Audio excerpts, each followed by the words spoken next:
کیا آپ نے کبھی کسی کام کا بیڑا اٹھایا ہے؟ تو جواب یہ ہے کہ آپ بیڑا تو اٹھا ہی نہیں سکتے، البتہ بیڑا ضرور اٹھا سکتے ہیں۔ آپ یقیناً جاننا چاہیں گے کہ یہ بیڑا اور بیڑا کیا ہیں، تو آئیے ہم ان دونوں کا فرق آپ کو سمجھاتے ہیں۔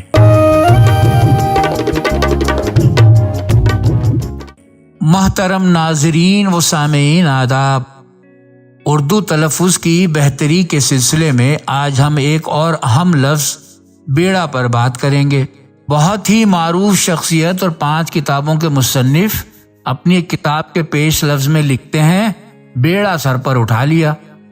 پہلے تو عرض کر دیں کہ بیڑا ہو یا بیڑا، دونوں کے آخر میں ہے نہیں الف آتا ہے۔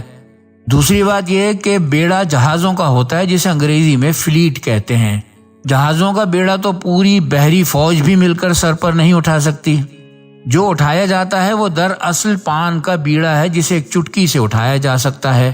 بیڑا اٹھانے کا محاورہ یوں وجود میں آیا کہ جب بر صغیر کے حکمران کسی بغاوت کو کچلنے، کسی علاقے کو فتح کرنے یا کوئی اہم مہم کے لیے کسی کو ذمہ داری سونپنا چاہتے تھے تو اپنے سرداروں کے سامنے پان کے بیڑے رکھ دیا کرتے تھے اور پوچھتے تھے کہ اس مہم پر کون جائے گا۔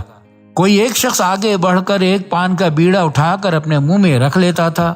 اس عمل کا مطلب ہوتا تھا کہ وہ یہ مہم سر کرے گا۔ یہ نازک سا پان کا بیڑا جانے کیوں جہازوں کا بیڑا ہو گیا۔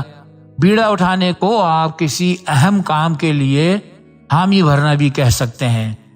بہت شکریہ، ملتے ہیں اگلی ویڈیو میں، اس وقت تک کے لیے اجازت دیجیے، آداب عرض ہے۔